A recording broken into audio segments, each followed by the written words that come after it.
Hello everyone, my name is Lena. Welcome to my desk and welcome back if you're coming back. I'm still having a lot of fun working in my snack journal, trying to do political satirical drawings, and things are happening so fast. I don't even think that Trump has been a president for more than 100 days, but yet for me it feels like a decade already. I don't know if you feel the same. So I was planning on doing like a weekly upload, but I think because things are happening so rapidly that I should just come on and then randomly share my page spread in my journals, so the event is still sort of fresh in the memory. Because have you noticed how things are like drowning? Like you being fed with this and that and this, and then suddenly everything is just hard to remember. This was my last page spread. The page spread I've been working with lately is watching J.D. Vance come with a statement about these Chinese peasants that lend United States money, and then he in general is talking about the workforce of China being peasants.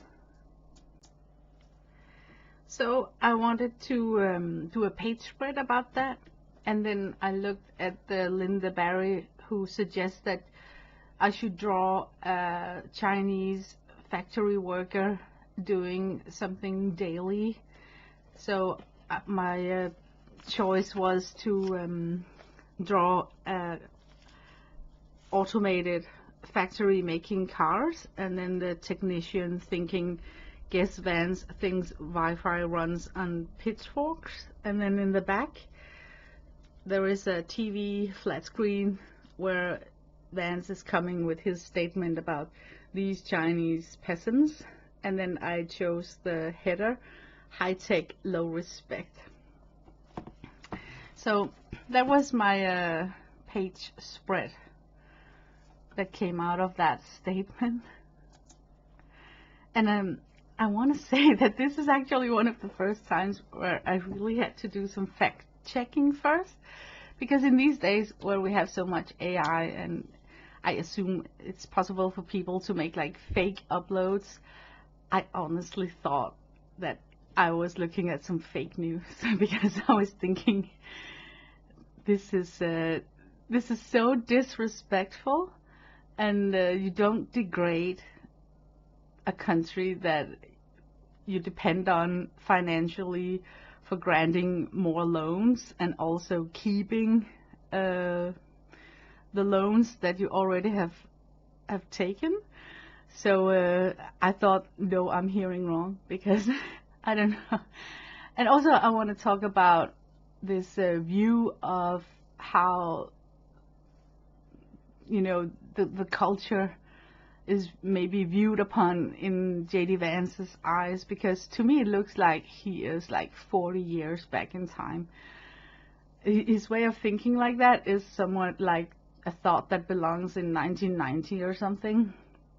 So much has happened the past 35, 40 years that it's like his thought is not up to date at all.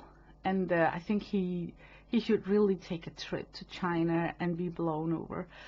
Here in the West, I can only say that here in the West, we look at the East and their education system with admiration. There are a lot of, you could call them Ivy League students graduated in millions every year.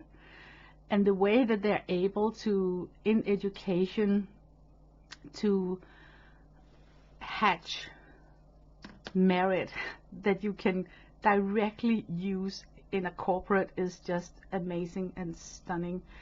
Because here in Denmark, it seems like if you are taking a degree in technology and computer and source coding and stuff like that, what you're learning is already outdated while you're still at school. So when you finally get graduated, you have a lot of textbook knowledge, but it's already outdated. But in China, they are able to, in their educational system, to make it in a way so that they, when they graduate, they have been doing real life test modules, so they can be put in a factory and immediately be an asset to the companies. And I don't know how they do it, but it is something that we look upon from the West with admiration, because it requires a student that's super focused, and a student that is able to see correlation in also having a financial degree built in, so you are very cost oriented, not so much profit, but mostly like cost oriented, and also work by achieving result using domestic supply. So if there is something you have to say about the Chinese workforce, is that it is a workforce who has been able to look at what they have and then do the best with that. And you have to admit that it's an admirable skill, especially from a country like United States, who wants to do a bit of the similar by being self-sufficient with a lot of domestic production. Then they have to look at how the East has been able to do just that. I also think that J.D. Vance's statement was disgraceful for his work title, because I'm thinking, I can't even put words on it, but I don't think that a minister or even a vice president should talk like that. I mean, it's so disrespectful. So all the nicknames and the spiteful comments that's coming from the administration keep on showing the rest of the world how we are viewed upon, and it's not gonna help in the situation. So I really feel that could it be something cultural? And it let me think, and I'm thinking like this because I want to understand, right? I want to ask questions. So I'm thinking to understand this view of humanity better. I am thinking about, well, here in the West and also in the East, we have been living very close with a lot of different cultures, a lot of different countries, and we have a history that goes back 1,000 of years. We have had a lot of inconsistency in wealth, and also a lot of wars and unpeaceful situations. We have had situations that has like wiped out everything. I'm thinking about the plague, and also things like Second World War, and actually going all the way back to Rome, where a lot of dynasties has been built and then corroded. But what it has taught every single country is to act with respect to its fellow neighbor, because that is how you get the furthest. So I think maybe living in a cluster like the West has taught us to respect other countries, because that's the only way we can seek progress, is to start with a mutual respect and also look at each other as some sort of equals. And I think that the whole tone that I get, the whole vibe that I get from the East is harmony. They basically just want to be minding their own business, because they have learned that as soon as exterior interest comes into their country, it's disturbing. It's disturbing the harmony. So having a mutual respect towards the cultural differences is something that you should actually value, to know as, for instance, a vice president, because then you would never say such a statement. in public, I totally think that I am not alone here in Europe, almost like dropping our jaw when we heard him say like that. But we are also pondering about how come that it's okay for him to feel safe to express himself like that inside his own country. So that's why I'm doing these page spreads, because it makes me help to step aside and view things in the bigger scale. So that's actually why I'm working with these topics here. And my next page spread. Well, I have to say that, yeah, I heard Donald Trump say that he want to add a 1.5 million docking fee on Chinese-built ships. This fee will hit China where it hurts, and it will bring shipbuilding back to the United States. So I wanted to work with that statement in a way that makes me understand more, like how is it received in the US when their president is coming with a statement like this. And I think that this was a natural transition from this page here into this, because I just want to say, I don't know if anybody is aware of that outside the West and the East, but in China, the students learn in school how to balance their checkbook, and it's because in China and Japan especially, it's very degrading to have debt. People are almost being shamed on if they owe a lot of money. So very early on, they educate their school kids in how to avoid debt traps, like going out buying the newest gadget on a loan, and then they learn about how interest on loans work, so that they won't be caught in a situation in their life where they are run by debt, you know. It's a very skillful way of teaching citizens in school to go out into the society by giving them this better morale towards money and money spending. And I think a lot of schools here in the West has been inspired by exactly that, because it helps you view national economy with better eyes if they in the school system learn to take care of the smallest economy, which would be like the household economy. So I am pretty sure that every graduate from China is aware of how tax is collected. So it's not a surprise for them that tax may be expressed in many ways. They are like income tax, there is tax on gains from investments, there are tax on housing, and then there is also this tax on consumerism that could be called in many countries tariff.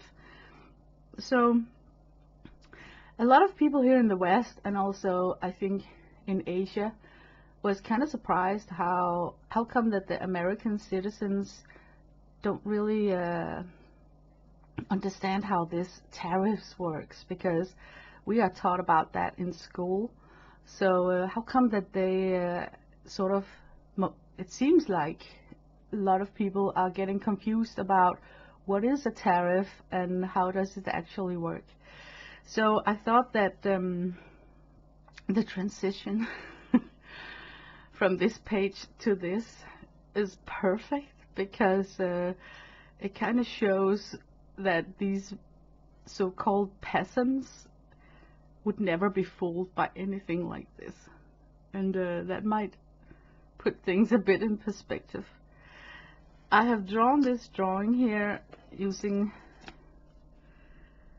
the header, the 1.5 million illusion, and rebuilding American shipyards, one fantasy at the time is my subtitle, and I want to in this upload here, talk a little bit about how does people receive a statement like that when it comes from your president. And the statement is that a docking fee on Chinese-built ships, the fee will hit China where it hurts, and it will bring shipbuilding back to the United States. That's the two things that I am working with in this page spread here. So I'm using a chapter in the Lynda Barry book called Making Comics, called Drawing a Life. And she's trying to teach you that one character, you can split that character into mind mapping, where you get to understand this character better and kind of understand why is this character having the approach as it has.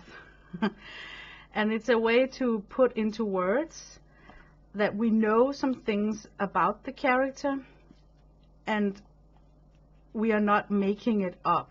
You know, there is a link to reality in it. So check this out. I know some things about Donald Trump that I have learned from, you know, viewing him through the Art of the Deal glasses.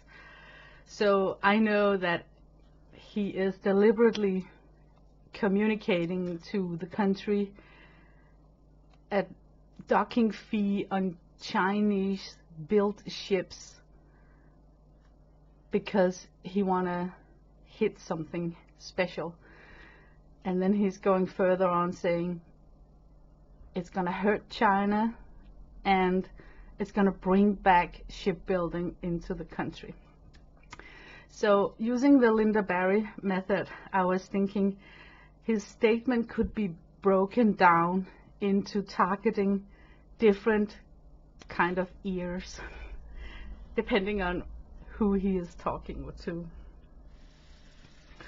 So I did the grid. The most easy one was USA versus China. You have to understand that the best thing to unite a country into supporting what you're doing is to pick an enemy that we all can fight against. So even if it means breaking the law or acting unethically, if it's going to give us a gain in a war, then it's sort of excused. So by using the rhetoric that it's on Chinese-built ships, he immediately is poking to people's intuition and he plays on it. So he makes people think that this is an awesome idea, I'm gonna support it. If we can hurt China, that would give us an extra point in the war. China versus United States versus China. So the statement about hurting China speaks to the people who are in this scenario here.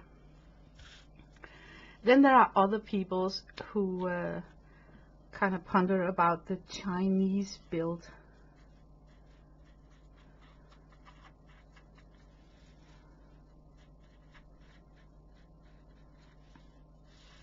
That's an odd way, because usually in maritime, when you have to target something special, you look about what flags a ship is sailing under. So the nationality of a ship, you would say ships sailing under a Chinese flag, then you are hitting directly China. But by using the phrase Chinese-built ships, you are suddenly including a company like Maersk. Maersk, how you want to express it in English, use only Chinese-built ships and actually have in order right now in China 6 new ships.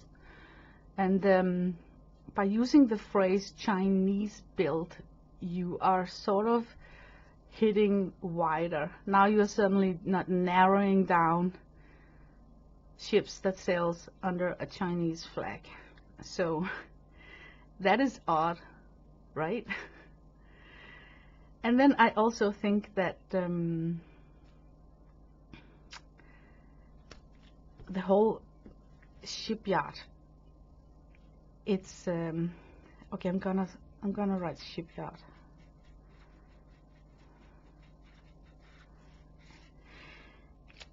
By coming with a statement that this docking fee will make America build ships again, he's speaking directly to the voters who have lost their job because the entrepreneur within shipyard is declining. So it's kind of, once again, speaking to a voter's intuition about an illusion that this is good. You know, like, this is a good idea because we want our shipyards back. So I don't know if you can imagine how the seduction that's going on up here. But now I'm actually going to tell you what he really was saying. What Trump is saying is that he's going to put on yet another tax on the consumer. Because ship builds in China like Maersk, of course they pay the docking fee up front, but they're going to pass that cost on to the importer, and the importer is going to add that into the final retail price. So it is the consumer who foots this bill. And if the problem is shipbuilding, why tax toys and toothpaste, I wrote here. Because what's going on is that it's just a fee that the consumer once again is getting fleeced. Once again, it's a consumer paid fee. And this statement here about it will bring back shipbuilding to the United States, just think logical about it. When your toothpaste is getting 30% more expensive to buy, why does anyone think that the consumer in the supermarket will start looking at that percentage, thinking like, okay, 25 of that must be the direct import tariffs, and then the 5% could be like more expensive shipping and also to cover the docking fee. No consumer thinks like that. I mean, so there is not a consumer standing with a toothbrush in the hands thinking that, oh, we must build more ships. I mean, where is the motivation from yet another tax going to lead to someone wanting to open up shipyards in the United States? It makes no sense.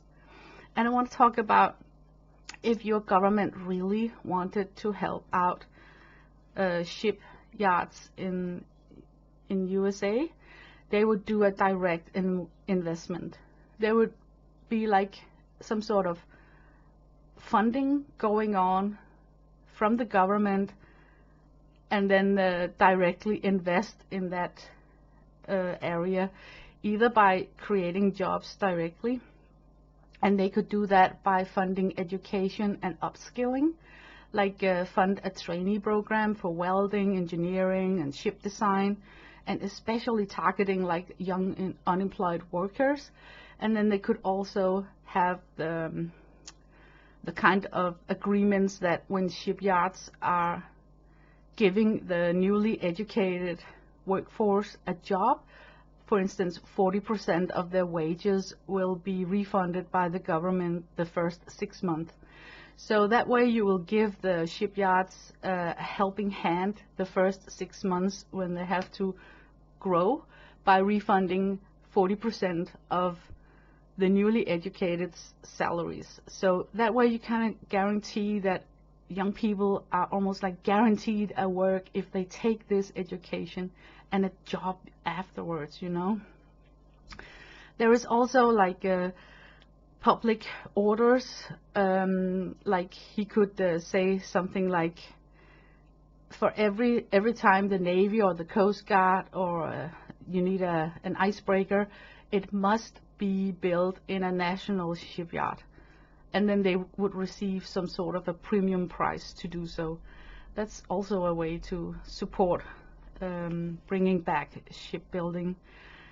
And it could also be like tax incentives for real investments, so that if people are investing their private money into a shipyard, they can get a tax reduction. So that's a way that the government could guide the investment money towards shipbuilding.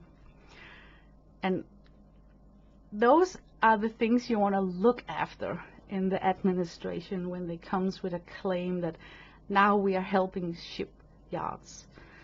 Those are the actions that you want to look for. Because looking at this docking fee as it's just automatically going to generate that more ships are going to build in the United States is an illusion. It's just another tax for the consumer.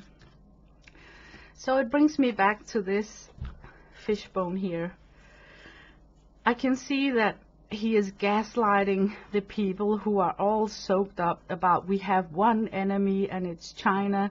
So whenever he comes with a camouflaged tax raise, as long as he give it a rope of it's to hurt China, it will be accepted. He is gaslighting everyone, hoping that he is going to help out, creating more shipyards.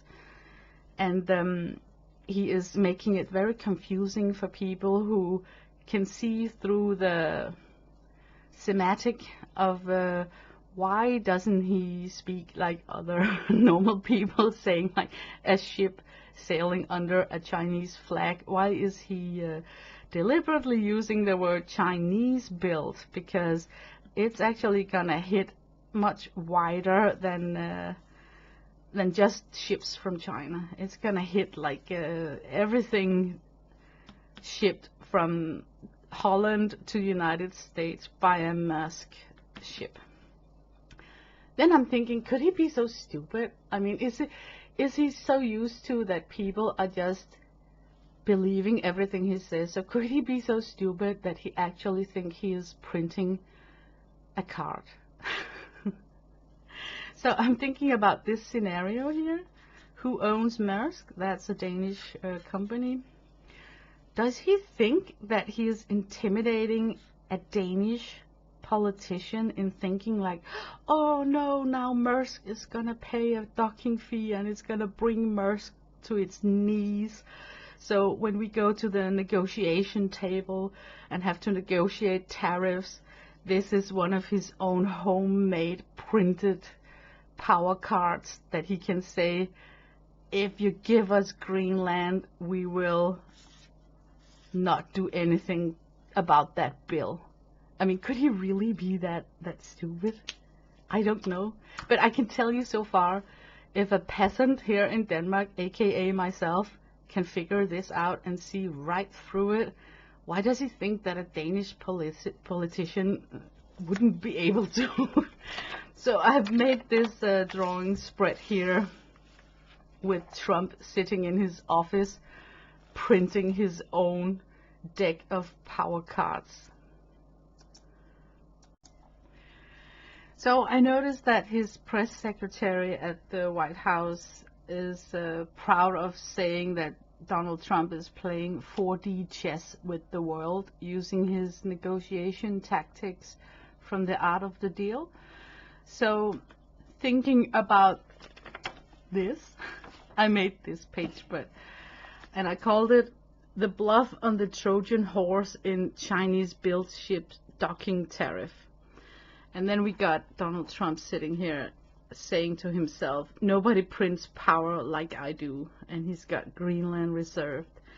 And then inside the Resolute desk, we have trade blackmail cards in print.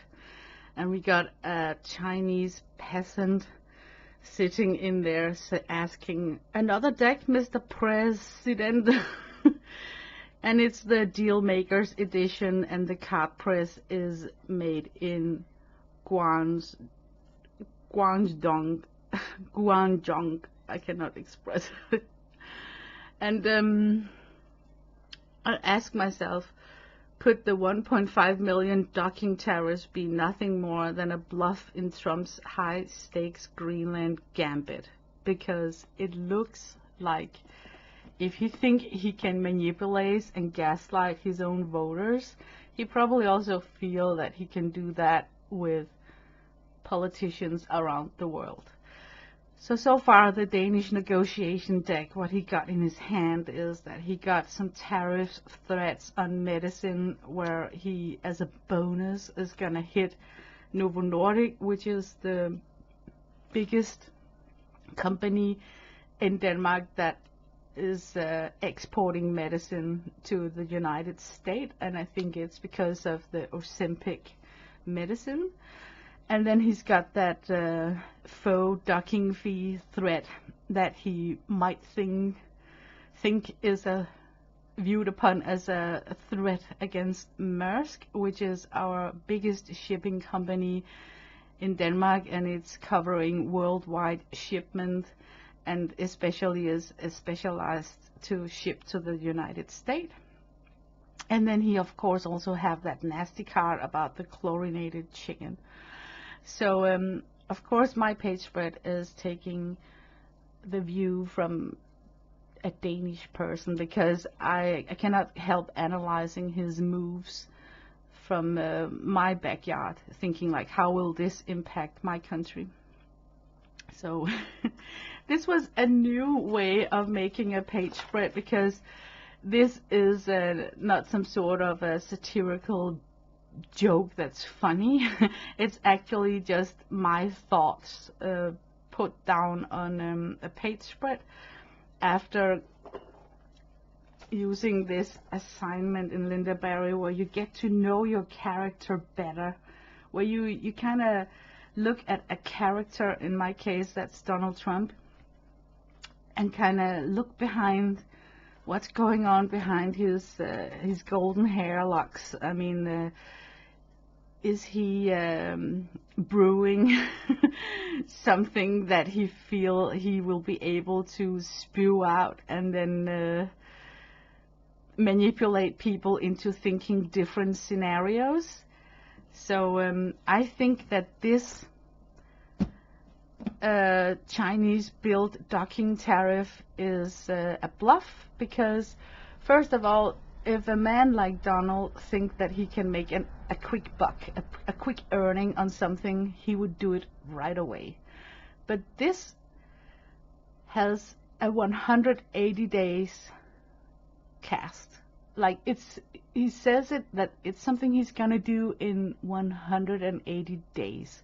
So that also reveals that it's part of a smoke scheme. It's something he's gonna pull back. He's simply just pressing himself a power card that he thinks he can use in a negotiation situation, and he is selling it to the American voters as something that they should immediately say yes to, because he's gaslighting them, thinking that it's gonna help us with a punch, a jab in the Chinese war, and it's also gonna bring back shipbuilding to our country. But basically, it is just yet another tax that's gonna fleece the pockets of the consumer. So this is a changed page spread in my snack journal so far. Let me know if you like me to go into these areas here. You know, I hear something he says, and then I analyze it, and comes with my point of view of what's really going on, or what could be going on. Maybe it helps you view things in a different perspective. Like, for me, it is so clear and obviously that any kind of docking fee, you should view it as just another tax for the American consumer. So let me know if you like me to work in this direction, because I find it super interesting myself. Especially after I got to know character Trump better, and to know that whatever he says is not really what's going on behind his sentence. It's like he has an additional underlying hidden agenda to things. And it could be interesting to try and bring that out into a sarcastic page spread, because it makes us all think, right? Okay, I'm gonna let you guys go now, and I wish you a nice day, and much love from me. Bye bye.